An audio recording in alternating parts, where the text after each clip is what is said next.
Hello everyone, welcome to the very first webinar hosted by MAHSA Association of Physiotherapy Students MAPS. The topic for today is New Physiotherapy Graduate Using the ICF Effectively. My name is Jawan and I'll be your host for today. First of all, we are very grateful to have three very experienced physiotherapists to attend this online sharing session and share their experiences with us. Please allow me to introduce the speakers.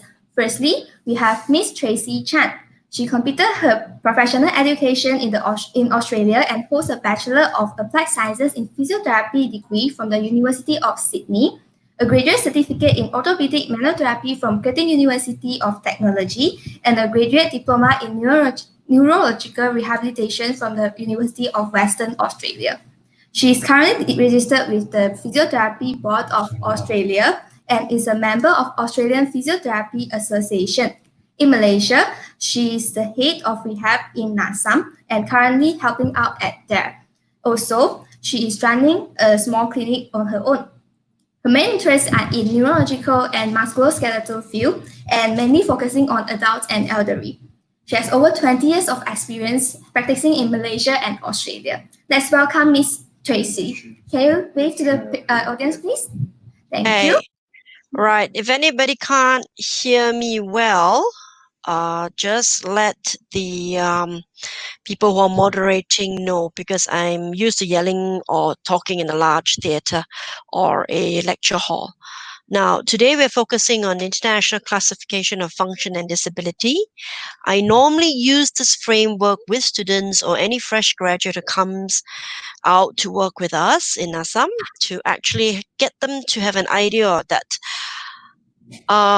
your physiotherapy skills are going to help you, but you kind of got to look at it from the patient's view. So my impression of a lot of students who come out is that you guys are very, very willing and want to try lots of stuff. You've got all this energy and all these things that you want to do. But I believe sometimes you need to step back a bit and listen to the patient. Okay? Now, can I move on to the next slide, please? Denver. Yeah, how's the slides on? I'm sorry to interrupt. We're going to introduce all the speakers first, then we'll move into the sharing. Yeah, thank you. Okay, so the next speaker for today is Mr. Lee Zhenyi. He's the founder and owner of Your Physio. Mr. Lee completed his Bachelor in Science Honours of Physiotherapy degree at UKM and is certified in manual therapy for the thoracic spine, trigger point dry needling, peripheral nerve manipulation, and visceral manipulation. He specializes in pain management and spine. Besides that, his physiotherapy centers are all around Malaysia, which include Ampang, Kepong, Cheras, Petaling Jaya Old Town, Penang, Damansara Jaya, and also in Asia. Let's welcome Mr. Lee. Mr. Lee, can Hello, you say everyone. Thank you. Hello, everyone. Yeah, okay. So the last speaker for today is Mr. John Mong, a physiotherapist from April Physio. He graduated in 2019 and is also an alumni of MAHSA University. Today, he's here to share with us his perspective as a fresh graduate who is currently doing very well in the field. Welcome, Mr. John. Can you say hi? Hello, everyone. Okay, thank you. Without further ado, let's start the sharing session. We'll start off with Ms. Tracy as she introduced us about what the ICF model is and how we can apply this model effectively in our clinical application. Then, Mr. Lee will tell us about the patient's expectations of a good physiotherapist. Finally, our fresh graduate representative, Mr. John, will share with us some of the problems that he has faced during his clinical practice. After all the speakers have finished with their sharing sessions, we'll have a Q&A session. Whoever is watching this live, if you have any questions, please do comment down below and we'll try our best to answer you during our discussion session. So now we are going to start our session. Let's start with Ms. Tracy to talk about the ICF model. Are you ready, Ms. Tracy? Yep. Can you switch on the slides or do you want to use it from my side? Okay. Can you please start with your sharing? Just have the slide, not the rest of the screen. Sorry. Okay. Denver, thank you. You've lost half the page. Okay. Now, if you go on to the next slide, which has got some blue boxes inside. Okay, we're missing half of it there. Is that only on mine or is that everyone? Okay, I think I've got to knock myself off. Yep. That's it. Yeah, that's better. Now, what's happening is that these are some of the problems that you probably face either as fresh graduates or as students when you handle your cases. And some of the things that you've commonly face is they don't turn up for your appointments. Okay, they are not happy. They want to see a senior. It happens all the time, and the senior says, "Look, mate, I can't see you because I'm not free, and you and your physio have got to work it out." In many aspects, being a senior, we don't really like to have to handle too many cases that the juniors are doing because it takes away, it makes them less confidence about themselves sometimes. And also, like, the patients tend to want to have a better therapist, which for me sometimes is not true. A good physiotherapist for me is someone who's willing to listen to a patient. And a very, very experienced therapist, sometimes they even make that mistake. They don't listen to what the patient's actually saying. So I've had actually patients who prefer some juniors over seniors. So don't ever lose confidence in yourself. So these are some of the things that you may face as a therapist. And even as a senior, you can get this as a lot. Okay? They don't do their homework. They don't do their home exercises. You tell them, "Ma'am, I need you to do all these exercises at home." They don't do it. They're not getting better. A lot of us have that. They don't feel happy that you're not getting better. Well, can happen. Um, Most physiotherapists now who qualify should be able to make a difference within a session. If you can't make a difference within a session, your patient's not going to be very happy, especially if you handle musculoskeletal patients. Okay, neuro, well, if it's palliative or it's a more of a maintenance case, the expectations, they probably give you about 3-4 sessions before they say, "You're not making a change, I'm moving on." And that leaves you to that dissatisfied customer. Why is he not coming?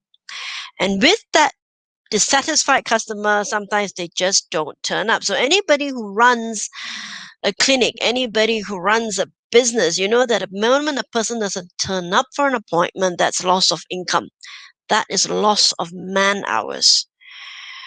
The acceptable percentage of no-shows for most places is about 5%.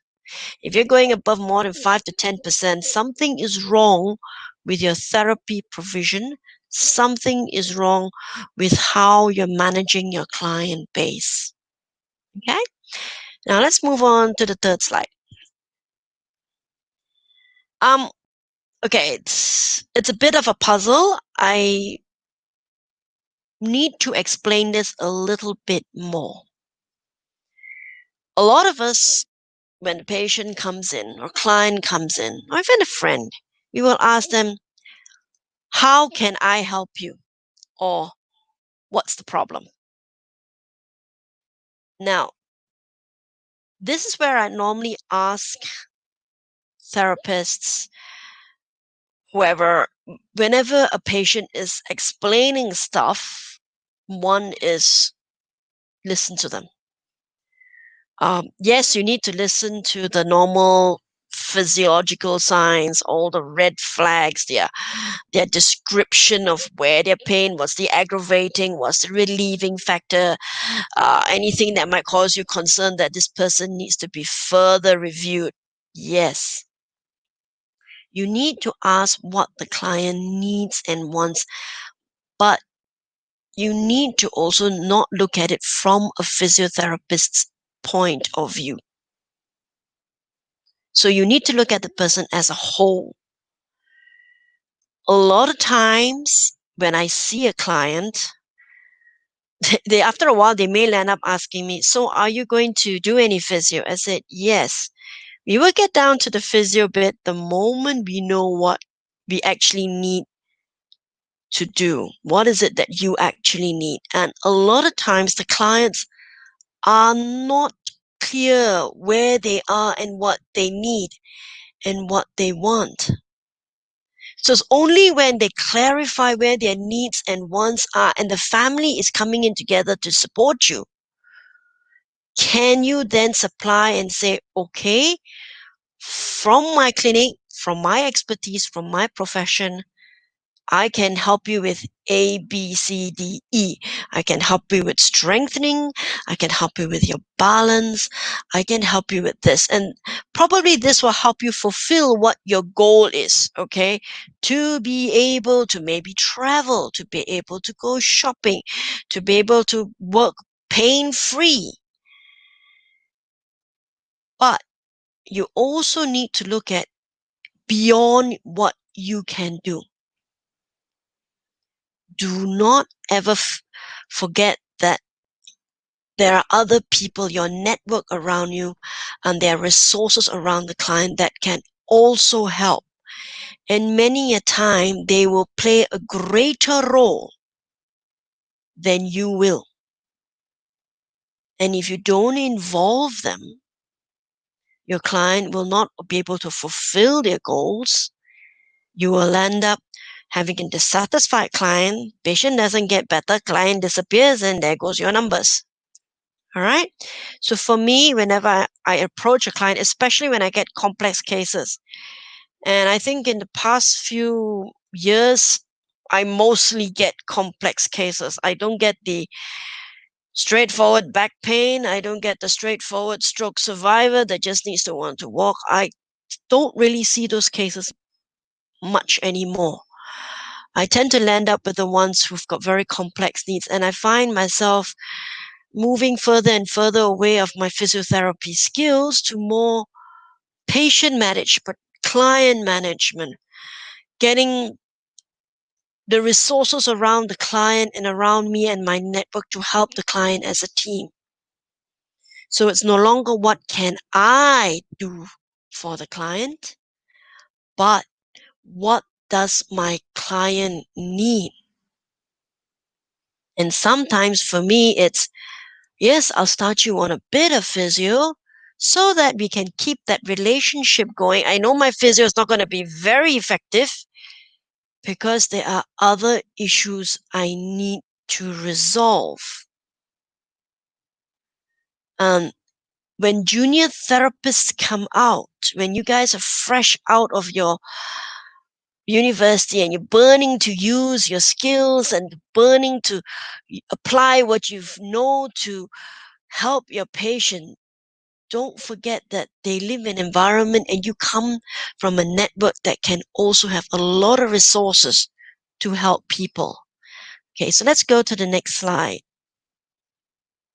Okay, so the ICF is just a framework that allows you to look beyond just the patient and his physical condition and beyond yourself as well. That's very important. Okay, people always will ask me, why do I need an occupational therapist? Why does my mom need an occupational therapist? Well, normally in stroke, my reply would be, well, my job is that I can teach your mom how to slap you. But the occupational therapist has to teach your mom why she needs to slap you. Okay?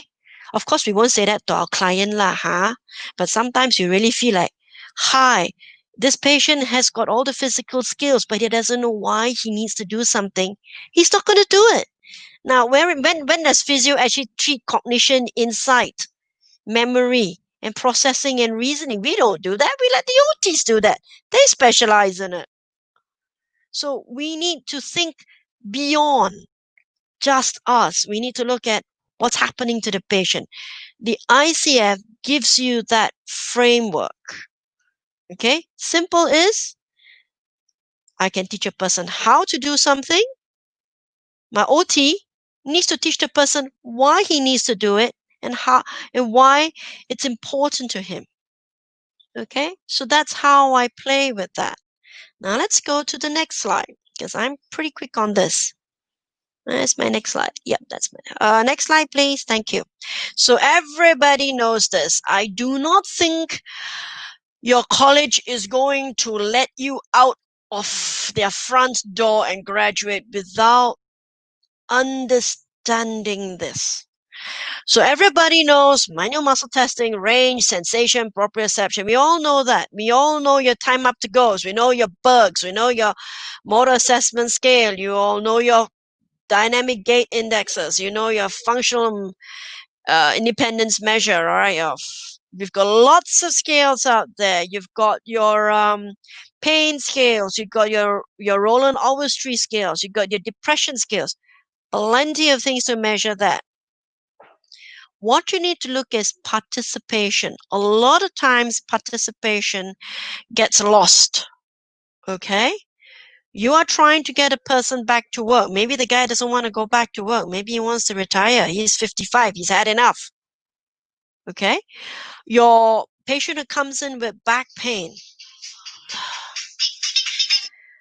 They may have issues with back pain, but I would look at where are they working? I've had back pains that never get better. And if I actually hit myself on the head hard enough, I finally realized that there's nothing wrong with my skills. What the person is that the guy is on some kind of a benefit. Maybe he's on Pakeso. As long as he doesn't go to work, he gets paid some kind of a stipend or allowance. If he goes under disability, he goes under ILAD. He gets an allowance the rest of his life. Excuse me? If I get an allowance the rest of my life, do I want to work? So again, I'd be like, okay, is the back pain caused by the fact that he's having real pain? Or is it the fact that he doesn't really like his work? Maybe he's not happy there. Maybe he doesn't like somebody there. And this can manifest as a back pain. He doesn't want to go back to work. He's very happy at home resting. So, is the guy really having a back pain as in a physical back pain? Or is it a mixture of back pains from other things? So this is a course that I think you guys did last year. These black flags, these green flags that say, okay, there's other things that's influencing people. So when you do an assessment, there's nothing wrong where you do your structure and function and all those things in your first assessment, but you may want to look at all these other things that may contribute. So look at that again. Is there anything that can drive a person to want to have that back pain? Is the back pain bringing them any benefit? So this is where we have to be very careful. And we should not also create stereotypes. Oh yeah, this guy, he is going to hate his job. It's heavy work and he's going to get that. And we can stereotype them. Okay, oh, he's heading for ELAD. He doesn't want to really get better. Hang on. He may want to get better, but there are other issues involved. What can they be? Where I've worked in Australia, we have already stopped in many cases assessing pain. How's your pain? Is it better? Is it less? We don't assess pain very much anymore. We actually assess function. What do you have difficulty with? 0 to 10. 10, you can't do it. 0, you can do it. Super easy. All right. Rate it. See how hard it is. Next time they come back, is it easier? Is it harder? How long can you now sit for? How long can you walk for? A lot of times in the practices, especially in the government side, they no longer focus on the pain. They focus on what the pain is causing. Because of the pain, you can't do this. Right. When you come back the next time, I evaluate, how is your ability to do this? Is the pain interfering a lot? Because we've now pushed it back towards the functional side already. We're not focusing on the pain because we know that pain's got a lot of environmental issues. So again, ICF brings you to have a look at what's behind this. A patient who's depressed is going to have more pain. A passive type may not be a person, maybe a person more receptive to therapy. An A-type personality may be looking for perfection, which for a person who has had a stroke, perfection is not going to be there. What's perfect? We don't know. How many times have you had a patient come back with a stroke? I want to be like I was before. I want to be normal. Okay, most physios will probably ask ourselves, what's normal? Even in a normal walk, there is variation. So Good luck. Next slide, please. Things we look at is things like non-compliance with management. Now, if you review the ICF, all right, why isn't my patient not doing their exercise? Why isn't he doing his homework? Well, there are several reasons you can look at. If you look at the body structure and function, it is not uncommon for family members coming to basically complain to me or another therapist, Mom won't do her homework. She won't do her exercise. Okay. Was there anybody there to help her? No, I keep nagging her to do it, but she unless I nag her, she won't do it. She must have somebody with her. Okay. I reviewed the notes. The lovely lady has got no short-term memory. You think she's going to remember her exercises if you don't remind her? Okay. She has no short-term memory. She has got poor executive function or insight. She doesn't know why she has to do the exercises. You think she's going to do it? She's going to be happy doing something else. All right. Sometimes it's not related to their goal. They don't feel that what they're doing, this exercise is going to benefit them. Now, why does this happen? Have we explained? Does the patient understand why the exercises are important to them? And this is a very important thing. A lot of us are very good at explaining things and telling people things. And what I would suggest you guys to do is to look at a form of patient engagement called motivational interviewing. And you will find that telling patient things and explaining things to patients without them requesting it is going to get you nowhere. All right. Now, sometimes the patient is not what the patient wants. It lacks motivation. The goal is not something that's very important to them. It's very important to the family that the patient walks. It's not important to the family that the patient walks. Okay? Patient doesn't care whether she walks or not. She's very happy in sitting down in a wheelchair. But the family wants her to walk. So if you ask her to exercise to teach her to walk, she may not want to. Is it? I don't want to walk. I'm happy sitting in a chair. Leave me alone. Okay? Sometimes it's a lack of family support. Okay? The client's goal is not meaningful to the family, or the family's goal is not meaningful to the client. Sometimes they don't have time to help the client with their exercises. If you have a patient who's got very low memory, very poor comprehension, and she's going to need someone to guide them, and everybody else is gone off shopping, working, earning money, and you leave a maid who is basically uneducated and not equipped and able to teach them the exercises, you're back to square one. So, non-compliance with management.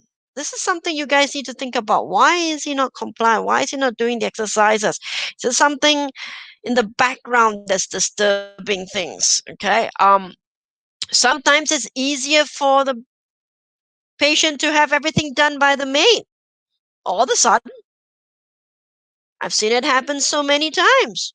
It's so much quicker for the maid to go and do everything for the patient than for the patient to try and do it with a bit of help. Okay, next slide. So these are things you might want to look at. All right. Body structure, it's too difficult, lacks understanding, insight, you don't have family support, personal stuff, it doesn't seem to be related to the goal. Patient wants to be able to just retire in his house. He doesn't want to go back to work. You're trying to force him back to work. It's not going to work. All right. So these are things that you might want to look at beyond your subjective. How is the pain? Is the pain getting better, getting worse? What makes it better? What makes it worse? These are the things that you might want to interpret within your interview.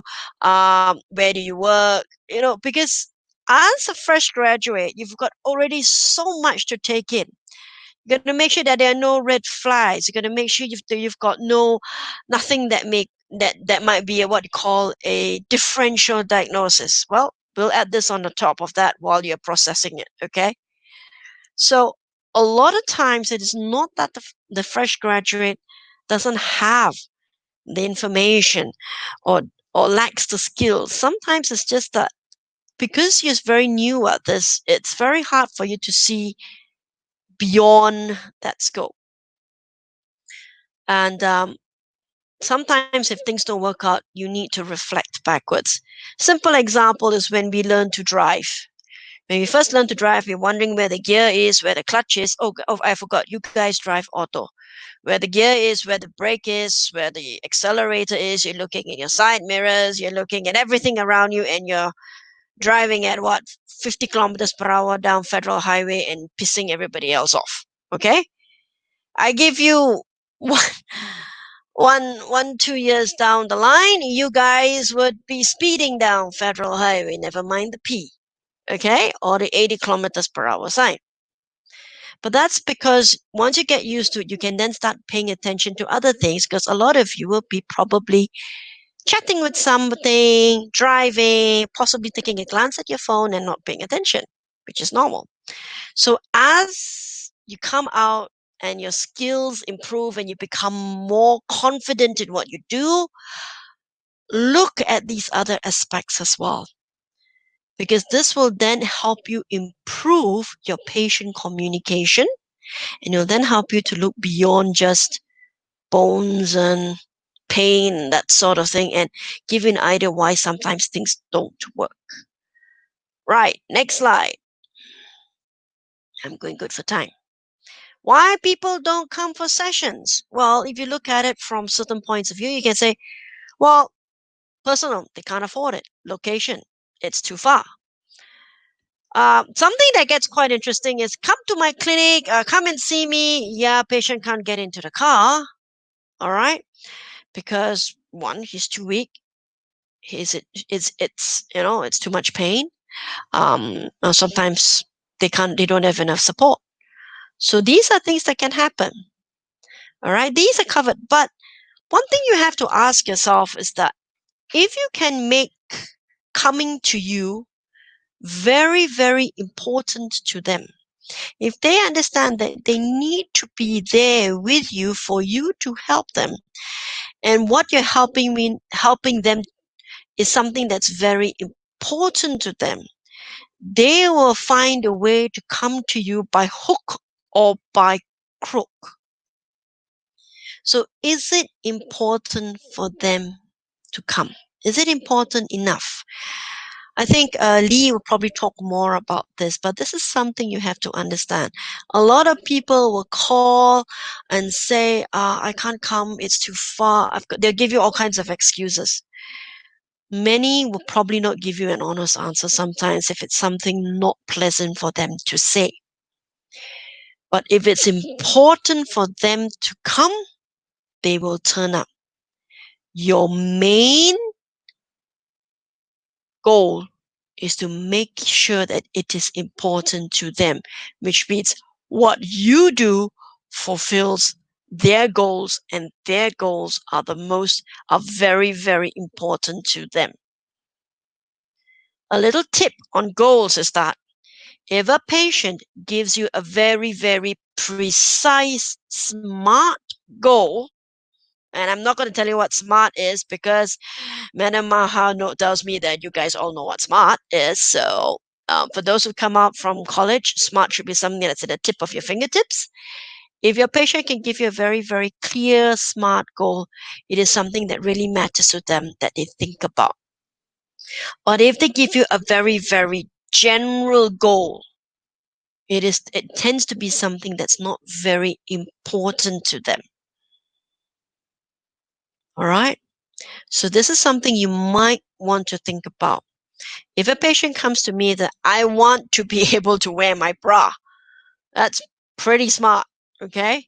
And I want to do it within 3 weeks, because after that I've got no help. That's very smart, okay?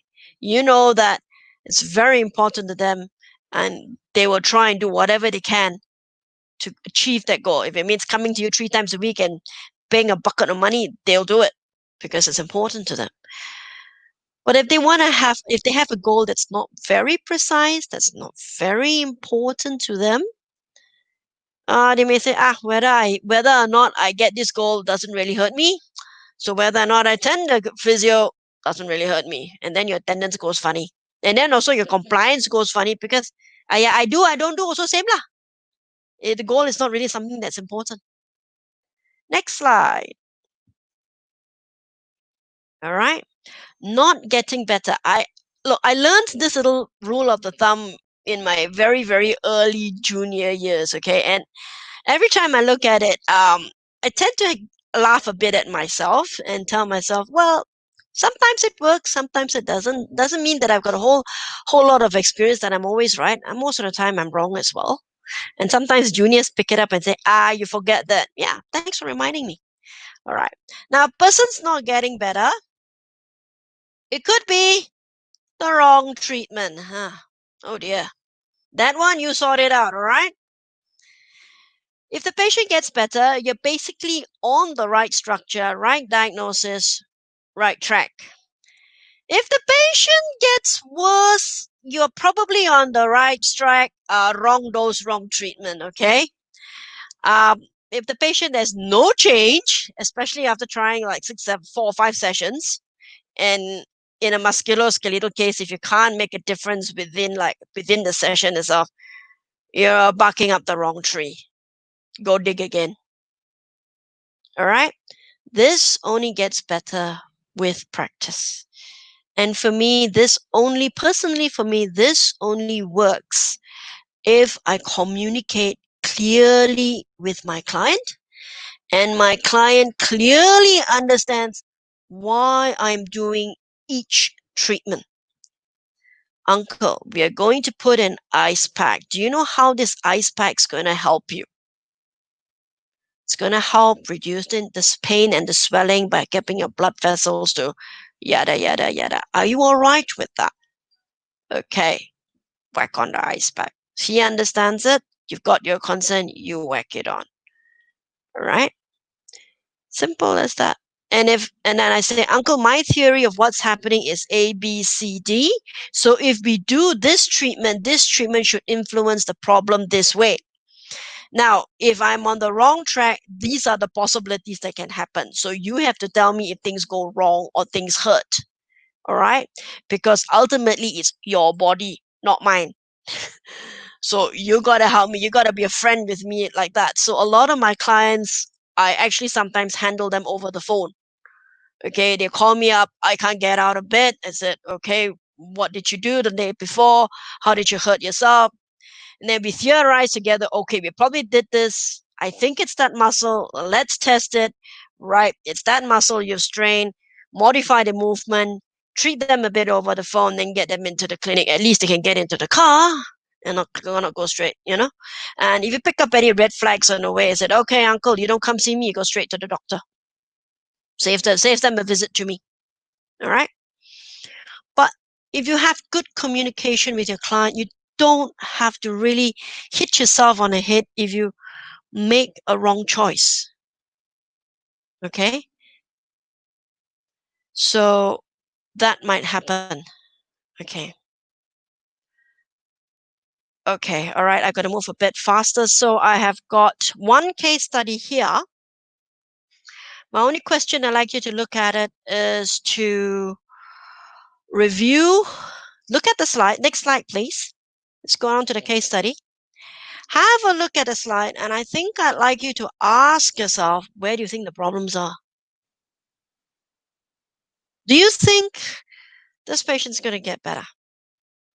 All right. So just take a glance of it. Have a glance of it. Decide. Do you think where do you think this patient's going to go? What are the questions you'd like to ask? And for the others who like neurology, it's the next slide. So these are actually more of next slide. These are more of things you want to reflect on. Okay? Do you think this lady is going to want to walk? She wants to go to church. Do you think she wants to walk? Do you think it's really necessary for her to walk to get to church? It's the other question you need to ask yourself. Right, so I'm a little bit low on time. I'm going to hand this back to the moderators. Okay, where are the moderators? Oops. Hi, guys. We lost you. Okay. Thank Yep. you. Thank you, Miss Hu. Okay. All right. Yeah. Sorry, we went a bit over time there because I'm Yeah. keeping an eye on the slide next door. Yeah, it's My okay. notes are on the bottom of the slide. That's why. Okay, it's okay. Thank you. It's a very insightful presentation, and I'm sure everyone gained some valuable information from this and know how to apply the ICF better, right? Okay, so we are going to move on to the next speaker. Next, can we have Mr. Lee to share with us on the patient expectations about a good physiotherapist? Mr. Lee, are you ready? Hello. Yeah, I'm ready.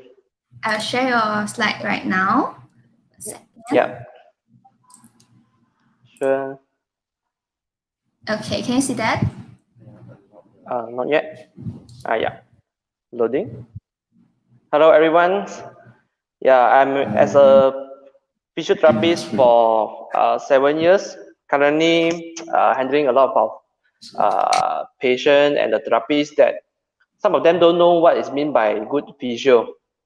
Okay, so I will have a good conclusion here. Like a good physio is not you define yourself, but the public, the patient will define who you are. Okay, next. Next slide. Yep. So many physio, they may think that if I earn a lot of money means that I am a very good physio. It's totally wrong. If you are really good physio and you're able to put your professional to the max, then you will be earn a lot of money. This is what I get the meanings after so many years. Previously, we tried to earn a lot of money, but we're not ready to. Actually, we are not ready to earn that money without good skill, good communication, and good value that deliver to the what the patient needs. Okay, next. Okay, so most of the patient they come to you is for my side. I treated MS cases, musculoskeletal cases, and neuro cases. So what is the considered good? They come to you is you able to solve their problem. But how to solve their problem? Actually, we need to continue to learn, able to communicate, able to care. These are the three main things that if we continue to gather these three things, we were able to treat the patient.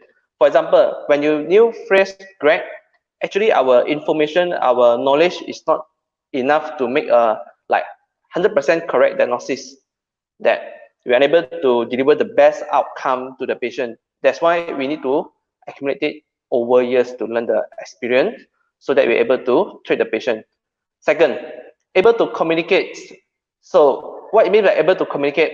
If you're unable to communicate well to the patient, like when the patient come in, that you're unable to show the care, unable to show that you are concerned, unable to, even though you're unable to speak their mother tongue, one of the language barrier, all of this will, how to say, limit you from treating them. The patient will not give you enough chance to treat them. Like for example, when I see a patient, the first patient visit me, unable to create the rapport with them. Eventually, the patient will not come to see you again after this. This is what a lot of, most of the time happen. So for the able to communicate, this skill is not said you need to gather a lot of knowledge through the learning everything, but you can learn from your colleagues, from your friends who able to communicate well, and not only focus on clinical only. Yeah, this is how we going to create the rapport with the patient. Okay, next slide. Okay, so some of the therapists have one logic thing that become a good physio to get a good pay, and give me a good pay, then I become a good physio. Means that you pay me better, then I treat the patient better, or I smile more to the patient, or I spend more time with the patient if you pay me good. No, that is a totally wrong logic. If you already a good physio, you definitely will get a good pay. Okay, how considered a good physio. Now is a secret of what is our therapist is chasing off. I mean, heading to our target. Okay, next slide. Okay, it's a measuring tool for your own success is the percentage of patient referral. Okay, what is the percentage of patient referral? We can see it from where? Okay, next slide. For example, you treat 150 patients in a month, means that 1 hour you treat one patient, then you treat 150 patients in a month. So 50% is referred from your last customer. So your percentage of patient referral is 30%. Why patient referred their friends to you? It's because you are a good physio. They feel that their friends like want to meet you, not hesitate to meet you, means that they feel proud of introducing their friends to you, that to get your service. Or not only your last customer, maybe even your colleagues, maybe the doctor from hospital, they may refer, oh, this patient I want only Miss Tracy to attend to. This is how the referrals come from. You can calculate yourself, and this is mean a lot in the career pathway of our considered good physio. Okay, and what is the indicator? If you are a good physio, what is your income? Maybe some people don't know what is the really a good indicator. Okay, next slide. So when you start off as a new fresh physio, a lot of patients like doesn't really find your value there. You will get a less referral, but you still can have chance to seeing them. Maybe 0 to 20%. Normally, you will get paid around the market price is 2005. 20 to 30%, 3,000 to 4,000. 30% to 50,000. 50% is 4,000 to 6,000.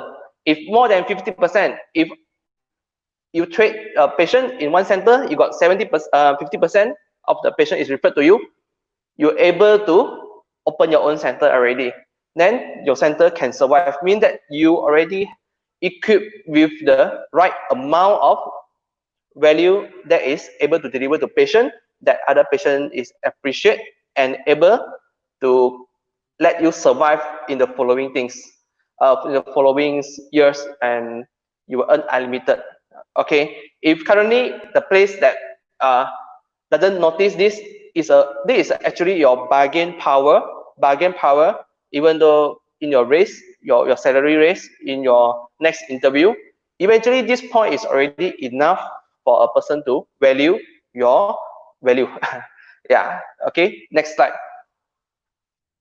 Okay, the next level of good physio, okay, is how many junior you can bring up. It's very simple. When you are a good person, you are good physio enough, and you're able to duplicate how good you are to the next one, then you are the mentors to other people, and you are not a good physio, not only a good physio, you are a good mentor. Don't worry about the money. When you're able to bring 10 physio that same level with you, then congrats to you, you are already a very good physio. Okay, that is my simplest and easiest objective as the good physio. So so I have to pass this back to the moderator.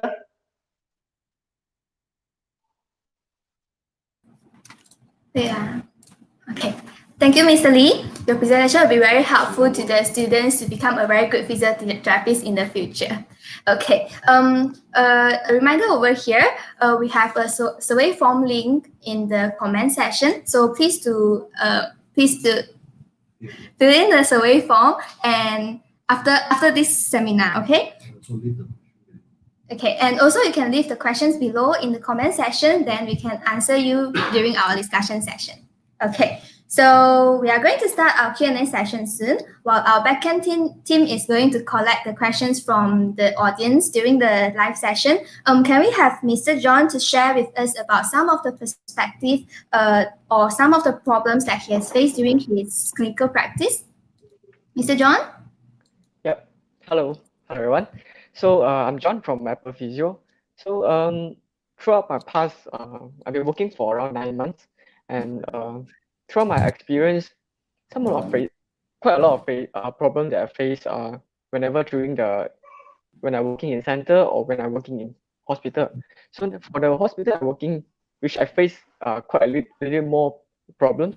For example, when I face a patient where I treat for 2 to 3 days already, and then when we decided really want to progressing to stand up, and the patient suddenly loosen the weight, then suddenly buckle the knees also, which I almost felt the patient. And this is something that I, how to say, we keep in mind on, where we don't know when sometimes where the patient loses their own balance when they want to stand up. Yeah, this is the one of the problem that I face. And how I tackle that is giving more confidence to the patients, which is one thing that is very important. So when the patient is very much confident in you and they trust in themselves also, and at the same time, the progressing, the rehab, the whole program will be getting much smoother. And then another thing is as a fresh grad, when we get into our first job as a physio, one thing, a piece of advice is get to know all the machines, all the devices, all the tools in your centers. Get to know them very clearly, what you want to do with them and how they work on patients. Because in my past experience, what I did is got one patient, I not really clear with the tools that I want to use on him. Then when I use on him, he gets even worsen the pain because the settings that I set is wrong. And from there, the patient also very shocked, looking at me. It's like, what are you doing? Why you keep hurting me? And from there, I get panic, and I don't know what to do from there. And that's where the whole progress, the whole rehab gets failed. And then the second session, he might request another physio to do, or he might not come anymore. Yeah, so this is one of my experience that I felt the patients that we want to and more understanding in what we are doing really. Yeah, and the settings, everything, and the equipment that we doing do not hurt the patient. Yeah. Okay, thank you for sharing, Mr. John. I think most of the graduates face similar problems too, right? Okay, so I hope our speakers can help you by answering your questions here. So we have a list of questions over here.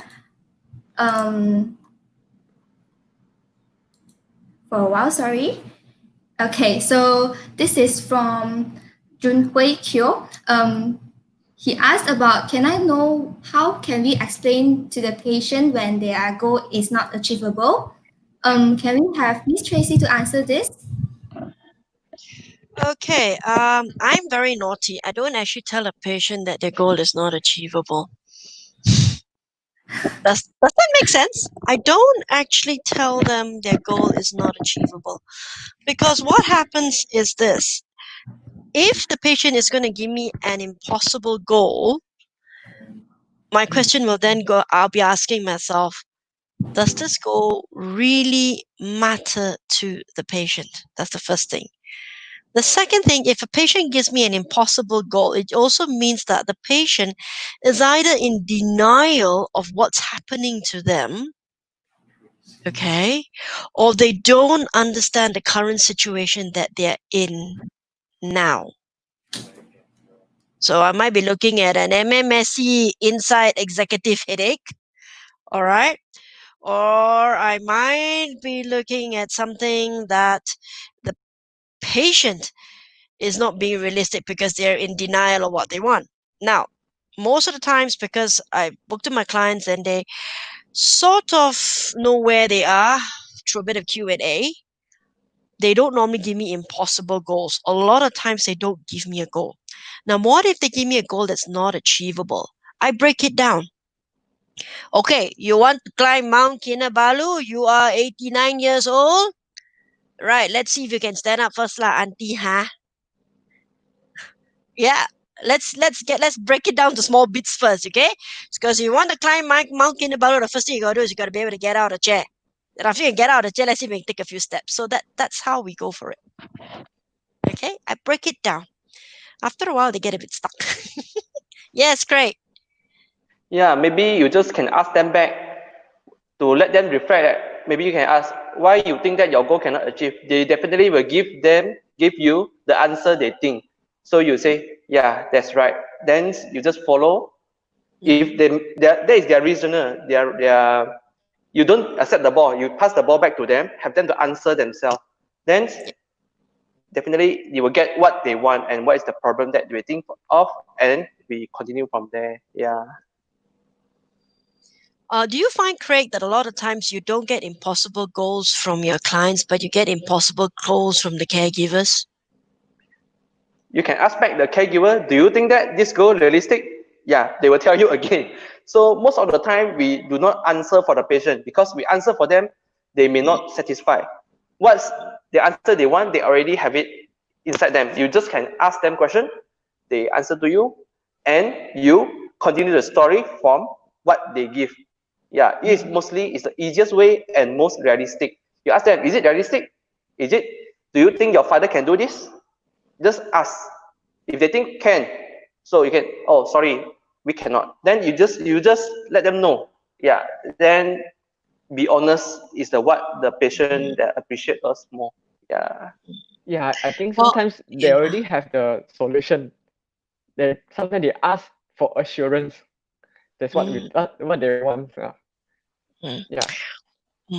So from my side, because I handle a lot of the more chronic, complex cases, you may encounter that also from time to time, whereby I have patients whom I know that what the family is asking for is going to be quite difficult. I won't say impossible, because nothing's impossible if we try.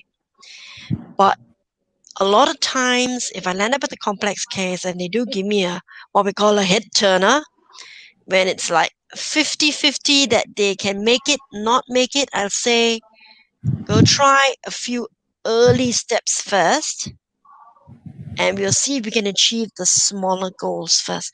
Because some of the goals, yes, some of them will actually give you really goals that will, like, if you do think your father can actually do this, and they may be in denial, and they may give you a good say, why not? Let's give it a try. Do you think they can? I I personally don't, unless it's really totally impossible and they're giving me something that is really way and above them. I would try as best as I can not to say no. I'd say, well, in order to take this, why don't we try something a little bit easier first and see from there. My long-term experience with it sometimes is that the client will try and they hit all the small goals, and after a while they realize, I'm not going to get there. I said, yes, you know how hard it is going to get there. Because I have surprisingly some patients, you think it's not possible, they turn around and achieve it for you, I said, ini I parking salah ke, I judgment salah ke, but patient is getting that. I give them a chance, because neuro is very funny. Sometimes they look like cannot, but they do it, So I was like, I'll try. I said, I'll Good, give it a good. try. I'm very honest with them. I'll give them a try. I give them no guarantees it will work. Maybe Yeah. we can give some percentage. Maybe like, can I walk to the supermarket? Maybe you can say that 70% you can walk to the supermarket in 3 weeks. Yeah, maybe you can give the percentage, give you a room that not achievable, a room for you to find another, like the promise is not that harsh for yourself. Yeah. But sometimes what happens that I find very helpful is to use the correct outcome measure. If the patient tells me, I want to be able to walk out shopping, stroke is a very typical example. I want to go window shopping without the wheelchair. Sure, you go window shopping without the wheelchair. Fine. 6-minute walk test, you need to achieve at least about 400 to 450 to 600 meters within 6 minutes. Let's see how far you're Good. walking now, Good, Yeah, good way to let them know that the fact is this. Yeah. practice. Yeah. All right, let's see you take that 6-minute walk test and see where you jalan. And your And see 10 what meter are walk they test has to capable be of. less than and your 10-meter walk test has to be less than, you have to be about a meter per second for 10-meter walk test for a community walker in KL. Hey, by the way, the last study of 6-minute walk test in Malaysia with Malu, average is 450 for healthy adults in Malaysia. Okay. Our Very next shorter, maybe. embarrassing. Okay? Yeah. Very, Okay. very embarrassing. Okay, Okay, carry thank on. you. Yeah, I Okay, think next one. our speakers have already answered for this. Then can we move on to the next question, please? Okay, so here is a question by Lee Can. Jiao asking about, may I know how to ensure patients will keep coming back and not drop off if they have excuses on transport problem? Can we have Mr. Lee? Do you have any idea on this? Yeah, this is a main problem that a lot of patients have. Most of them, they cancel the appointment because they have like a tea time. Suddenly they have a date with their friends to or go shopping. Okay, this means that your valuable times that you create, the rapport that you create to the with the patient is not as priority than the treatment. Means their transportation problem, they have more problem than priority, no matter how they have to find a way to come to see you. This is the priority problem. If in our center, they have a lot of patients travel from uh, quite Ipoh, like in the Bentong, in Setiawan. They will travel 1 to 2 hours just to see you. Then this is also a transport problem, but they will keep coming weekly. If you are good enough, that let them believe that you're able to deliver the value that's far more bigger than the transport problem. Yeah, this is what I always say, that is the communication with you and the patient, how they value this session, the importance or priority of this session, or else maybe because of suddenly they will take a nap, they forgot to get up, maybe they just have a their sister dating them, and then they will just cancel appointment in the last minute. Yeah, this will happen if they don't think that the session is that important. Yeah, this is my explanation. Okay. Okay, thank you. How about Mr. John? Do you have any opinions on this? Mm, in my opinion, I think we have to find out why the patient are not coming back instead of having other excuses. Because when the treatment is not so effective to them and they won't feel like, oh, when I come here, I don't gain anything much. From there, there's a problem already. Yeah. And then I think if, for example, the excuses are transport problem, if they stay very near, of course, we can use Grab, can teach them to use Grab or any other taxi, because the transports are very quite available anyway. If they are far enough, and you have to make sure why they need to come here. And then in the first session, when you meet him also, you have to know throughout the whole process will take how long, and then how many sessions that you required, and then give them a time that they will know, okay, today they have to come, and then they won't make another appointment on this day. Yeah. So any sudden appointment, they will just back it off, then they will come to your session. I think that's what important is make that patient understand why they need to come here. Yeah. And in the first session also need to give them a goal that they can achieve. Yeah. Something like that. Okay, so the communication with the patient is the important thing, right? Okay. Yes. So, Miss Tracy, do you have anything to add on? It is common that sometimes your patients don't turn up. The ones that I normally understand is that if they have to go and see a doctor because they're unwell. So that's the one I actually get. And it's normally because even from the previous visit, I've been telling them, this you need to go see a doctor. And then they say, yeah. And then they make an appointment and they say, yeah, I'm going to see a doctor. Great. You're making the appointment in the wrong place. Those who don't come back, in my early years, when I didn't sort of like pick up a lot of the other issues with interviewing, is that whether or not, as Mark said, it's important, they feel it that it's important for them to come back. There is a way that is quite drastic with regards to appointments that have been taken in some countries, which I found out some years ago when I attended one seminar. The patient will call back to make their appointment. You don't make their next appointment. That's risky. So if they don't feel it's important enough, they're not going to call back to make the appointment. But if they feel it's important, they will call you and they say, yes, I'm coming back. Now Okay. that's a heck of a step to make for a lot of clinics, huh? Yeah, Yeah, happen everywhere. Yeah. Yeah. Mm. Yeah, okay, thank you. Okay. So We move to we move on to the next question. Okay, here is a question by Victor. May I know what's the common mistakes made by a fresh graduate who didn't apply ICF in the reality? Miss Tracy, do you have any opinion? Well, the common mistake they'll make is that they'll think that patient can be seen and fixed by a physiotherapist, and most of the time, they find that the patient drops off, doesn't come back, and it's basically the common mistake is that they're not listening to the patient and what the patient is saying and what the family is saying. Mainly is a communication part. Yeah. Yeah, Yeah. and the communication is two ways. You got to listen to what the Yes, patient is yes. saying. Two-way communication. Mm, Yes. Okay, yeah. so communication is the main thing. Okay. Let's move on to the next question.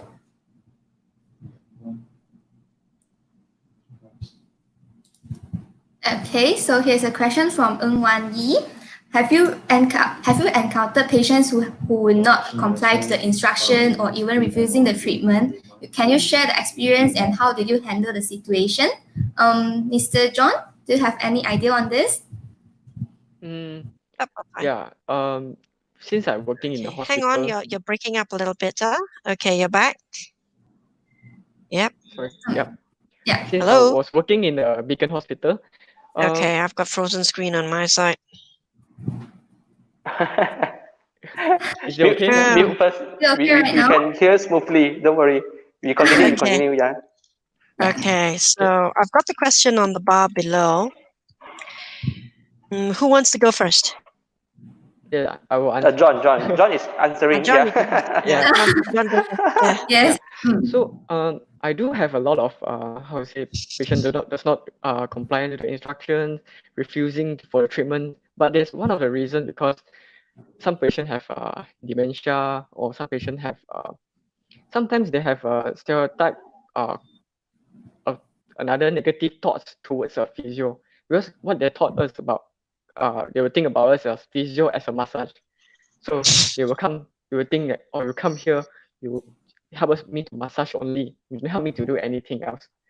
Yes, there's one of our bigger role now of our physio is make you understand what our really physio can do for you. And then like for example, help you to walk, help you to get your functional getting better. For example, like just sit to stand, walking. Yeah. So when they know what are the exercises that can do their goals, and then they will become more compliant. And then when they are refusing, even they are refusing for treatments, it's okay. Then you don't have to do any treatment at the moment. But what you need is just your mouth, how you communicate, how you make them understand. So when they understand your approach to them, then slowly they'll be more compliant. Yeah, that's my opinion. That Good. how about you, Mr. Lee? Yeah. I That's totally it. agree with you. Yeah, totally agree with you because they don't understand. Maybe they definitely have desire to solve their problem because they are not agree with the treatment plan you propose, and they did not understand, so they won't do it. Yeah, this is the main thing.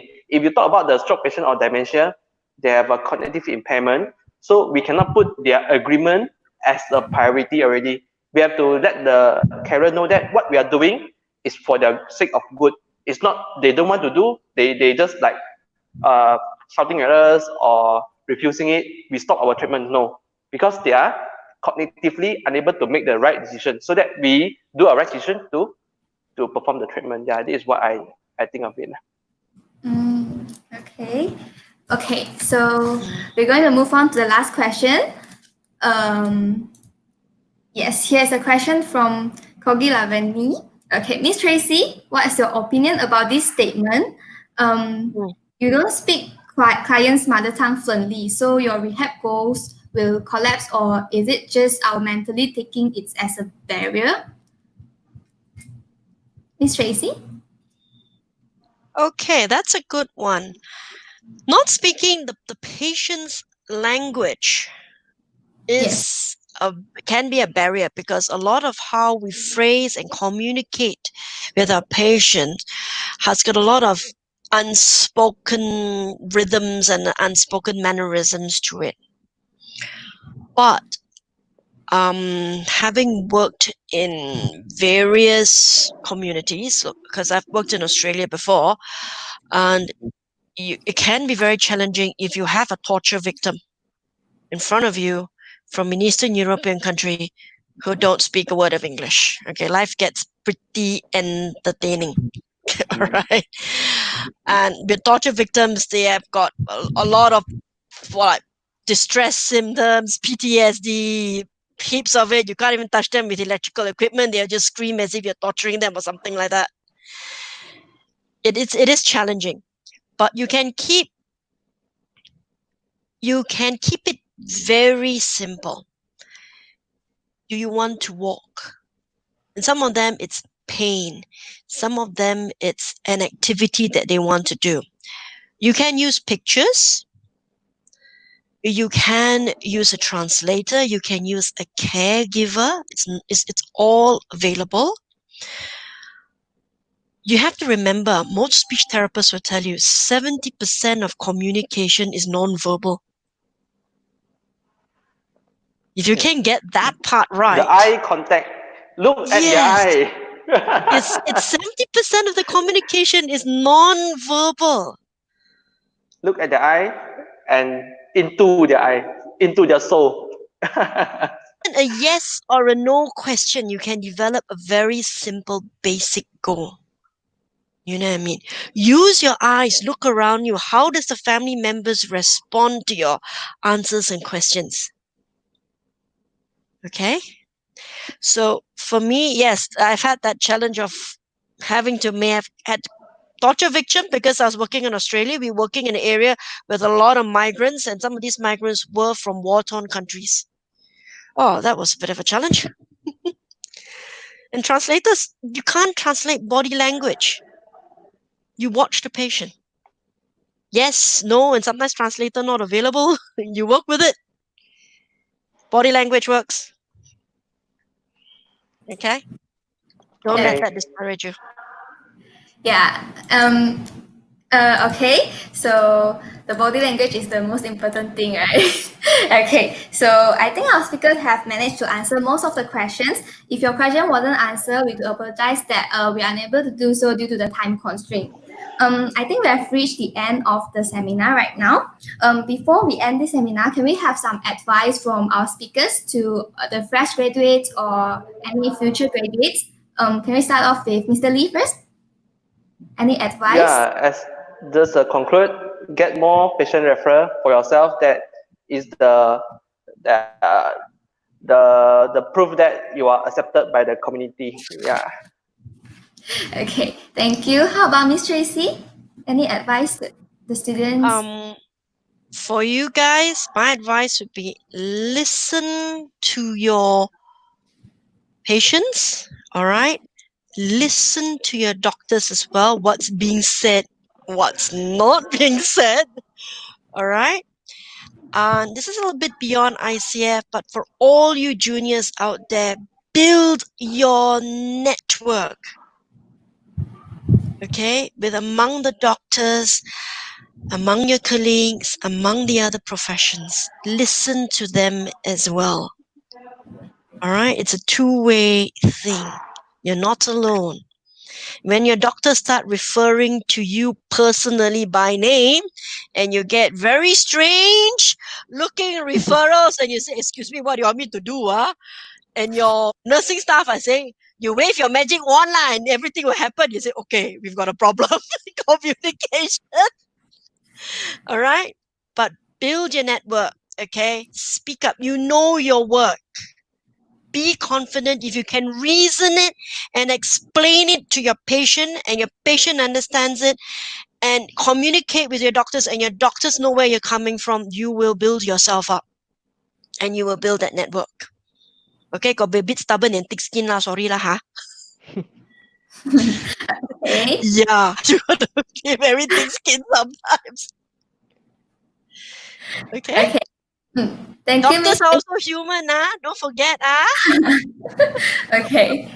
Okay, thank you, Miss Tracy. How about Mr. John? Any words to the future graduates or yeah? Yeah, in my side, get a good when you graduate, get a good mentor like Mr. Lee and Tracy.